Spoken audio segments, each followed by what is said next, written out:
참 좋은 날입니다. 어스틴 주님의 교회 매일 말씀 묵상에 오신 여러분을 환영합니다. 말씀을 통해 샘솟는 하나님의 은혜를 경험하시길 바랍니다. 오늘은 어제보다 더 행복한 하루가 될 것입니다. 안녕하세요, 성도 여러분. 9월 29일 목요일 말씀 묵상 시작하도록 하겠습니다. 오늘 묵상할 말씀은 창세기 29장 15절에서 18절까지 말씀 같이 함께 읽도록 하겠습니다. 창세기 29장 15절에서 18절까지입니다. 자, 15절부터 함께 읽습니다. 라반이 야곱에게 이르되 내가 비록 내 생질이나 어찌 그저 내 일을 하겠느냐. 내 품삯을 어떻게 할지 내게 말하라. 라반에게 둘 딸이 있으니 언니의 이름은 레아요 아우의 이름은 라헬이라. 레아는 시력이 약하고 라헬은 곱고 아리따우니 야곱이 라헬을 더 사랑함으로 대답하되 내가 외삼촌의 작은 딸 라헬을 위하여 외삼촌에게 7년을 섬기리라. 가을입니다. 여러분, 완연한 어스틴의 가을이 온 것 같습니다. 가을은 천고마비의 계절이라 그러죠. 하늘은 높고 말이 살찌는 그런 가을이라 그럽니다. 여러분, 말은 살찌더라도 우리가 살찌면 안 되겠죠. 우리 육체적으로는 살찌면 안 되겠지만 저는 여러분들이 영적으로 살찌는 그런 가을이 됐으면 좋겠습니다. 영적으로 풍성함을 경험한. 그래서 저희 교회 여러 가지 많은 프로그램들을 통하여서 성경 공부 또 11월에 있을 부흥회를 통하여서 여러분들이 영적으로 살찌는 그런 계절을 가졌으면 좋겠습니다. 야곱에 대한 스토리를 계속 이어갑니다. 아버지와 형 에서를 속였던 야곱은 어머니 리브가의 말을 듣고 외삼촌 집으로 도망을 갑니다. 고향을 떠나서 바단 아람, 그 당시에 하란이죠. 그 하란으로 가기까지는 약 한 900km의 길을 가는 것입니다. 이전의 말씀을 통하여서 그 먼 길을 가면서 베델의 하나님을 만나고 하나님이 함께 하신다는 그 약속의 말씀을 붙잡고 야곱은 자신감을 가지고 그 먼 길을 떠나서 이제 바단 아람에 도착을 했습니다. 그리고 그곳에서 외삼촌 라반의 딸 라헬을 만나는 장면이 나오죠. 그리고 그 라헬의 아버지 외삼촌인 라반을 만나게 됩니다. 자신이 여기 오게 된 그런 모든 경위를 라반에게 얘기하고 라반은 이 야곱을 환대합니다.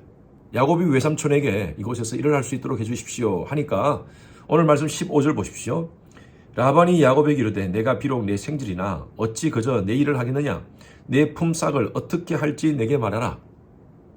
라반은요 아주 호의적으로 야곱을 웰컴하면서 내가 어떻게 너를 공짜로 일을 시키겠느냐. 네가 원하는 만큼 내가 품삯을 주겠다.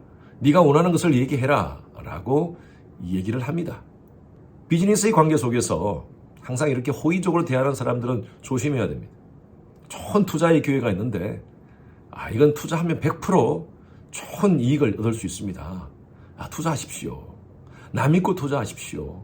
나에게 얼마를 빌려주면 내가 200%, 300% 이자까지 쳐서 갚아드리겠습니다. 뭐 이런 좋은 호의에 대한 얘기를 하는 것은요, 여러분 조심하셔야 됩니다. 세상에 공짜는 없습니다. 라반이 이렇게 얘기하는 것은 어떤 의도가 있는 것입니다. 야곱을 통해서 원하는 것이 있다는 것이죠. 무엇을 원했을까요? 처음부터 라반은요, 이 야곱을 생질이나 조카로 본 것이 아니라 하나의 일꾼으로 본 것입니다. 그 당시에 손이 많이 필요하니까 한 사람의 종이 더 생겼다는 그런 마음으로 이렇게 좋은 호의의 말을 해준 것입니다. 그리고 말씀 한번 보십시오. 16절에 라반에게 두 딸이 있으니 언니의 이름은 레아요 아우의 이름은 라헬이라 라고 되어 있습니다. 그런데 17절 레아는 시력이 약하고 라헬은 곱고 아리따우니. 레아라는 이 말 자체가 병약하다라는 뜻입니다. 레아는요 굉장히 태어날 때부터 몸이 약했던 것 같습니다. 그리고 몸이 아팠던 사람이었던 것 같아요. 그러다 보니까 시력도 안 좋았던 것 같고요. 그러나 라헬은요 곱고 아리따웠다 그랬습니다. 야곱이 첫눈에 이 라헬에게 반합니다. 그리고 외삼촌에게 이렇게 제안합니다. 내가 외삼촌의 작은 딸 라헬을 위하여 외삼촌에게 7년을 섬기겠습니다. 그 당시에 전통적인 풍습에 의하면 어떤 사람이 아내를 취하기 위해서는요 그 사람의 집에 들어가서 2년간 일을 하면 그 여인을 데려올 수 있었다는 그런 풍습이 있었습니다. 2년에도 충분한데 7년을 일하겠다고 그랬습니다. 이렇게 얘기하면 삼촌이라면, 외삼촌이라면 어떻게 얘기됩니까? 아니야, 무슨 소리 하는 거야? 2년만 일하고 내 딸을 줄게. 이렇게 얘기되지 않습니까? 7년을 일하겠다는 그 야곱의 얘기를 듣고 고개를 끄덕끄덕거리면서 그렇게 해라고 합니다. 왜? 아까 말씀드렸다시피 이 라반은 야곱을 친종으로 본 것이 아니라 한 사람의 종으로 봤던 것이죠. 그 후의 말씀 우리가 알지 않습니까? 20절 말씀 보십시오. 야곱이 라헬을 위하여 7년 동안 라반을 섬겼으나 그를 사랑하는 까닭에 7년을 며칠같이 여겼더라. 7년이 마치 며칠같이 여길 정도로 그렇게 열심히 라헬을 위해서 일을 했다는 것입니다. 여러분, 시간은 절대적입니까? 상대적입니까? 1분, 5분, 10분 마치 어떤 간격이 있는 것 같이 절대적인 것 같이 보이지만 여러분, 환경과 상황에 따라서 사람에 따라서 시간의 느낌은 다를 수도 있습니다. 아인슈타인이 상대성 원리를 발표한 후로부터 사람들이 이 시간에 대한 개념을 절대적인 것이 아니라 상대적으로 해석하기 시작합니다. 제가 지난주 금요일에 말씀드렸다시피 뜨거운 냄비에 10초간 손을 대고 있는 것은요, 이거는 엄청난 긴 시간 같이 느껴집니다. 그러나 사랑하는 사람과 손을 잡고 있는 한 시간은 마치 10초 같이 느껴져요. 아마 이 야곱의 시간이 바로 그랬던 것 같습니다. 라헬을 사랑했기 때문에 수일처럼 그렇게 그 시간이 지나갔던 것 같습니다. 7년이 지난 후에 결혼식 잔치가 있을 때 아마 야곱이 술을 먹고 잠을 자고 있었던 것 같아요. 그때 라반은 라헬이 아닌 레아를 그의 방으로 들여보냅니다. 우리는요, 이 스토리를 너무나 잘 알고 있습니다. 결국 라반은 야곱을 속였고요, 야곱은 라헬을 위해서 또 다른 7년을 일을 하게 됩니다.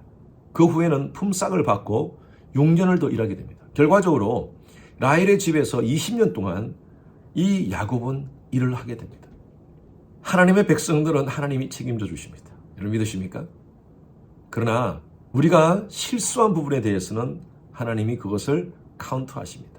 대가를 지불하게 하십니다. 하나님이 이 우주와 자연과 사람의 세계를 통치하는 중요한 원리가 있습니다. 그것이 뭐냐면 황금률이라 그러는데 콩 심은 데 콩 나고 팥 심은 데 팥 난다는 거예요. 심은 대로 거둔다는 것입니다. 갈라디아서 6장 7절 말씀에 스스로 속이지 말라. 사람이 무엇을 심든지 그대로 거두리라. 야곱은요, 아버지와 형을 속였습니다. 그리고 철저하게 자기중심적으로 살았던 사람이었습니다.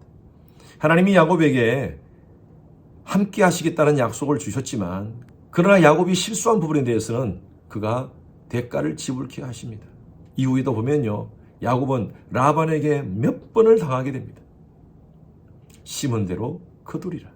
하나님 백성들은 하나님이 책임져 주시고 하나님께서 모든 것이 합력하여 선을 이루게 하실 줄로 믿습니다. 그러나 우리의 삶 가운데 실수한 부분에 대해서는 때로는요, 하나님이 우리가 감당해야 될 대가를 지불하도록 하십니다. 여러분, 스스로 속이지 맙시다. 그리고 다른 사람을 속이지 맙시다. 심은 대로 거두게 됩니다. 하나님은 우리의 삶 가운데 정직함을 요구하십니다.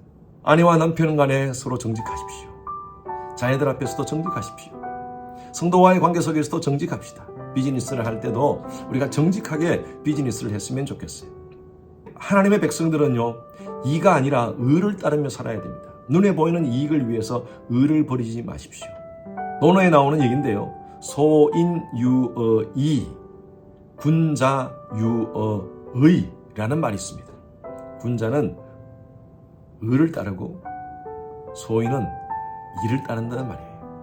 저와 여러분들은 예수의 보혈로 구속받은 하나님의 자녀입니다. 군자로 살아야 됩니다. 통큰 하나님의 백성으로 살아야 됩니다. 눈에 보이는 일을 위해서 하나님 앞에서 의로운 삶을 버리지 마시기 바랍니다. 정직함, 이것은 바로 그리스도인의 기본이 되어야 될 줄로 믿습니다. 기도하겠습니다. 주님, 감사합니다.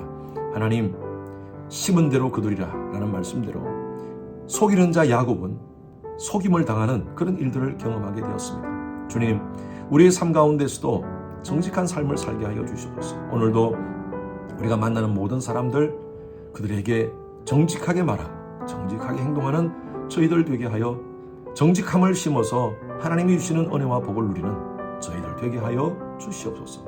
감사드리며 살아계신 예수 그리스도 이름으로 기도드렸습니다. 아멘. 오늘 목요일 기도 제목으로 함께 기도하겠습니다.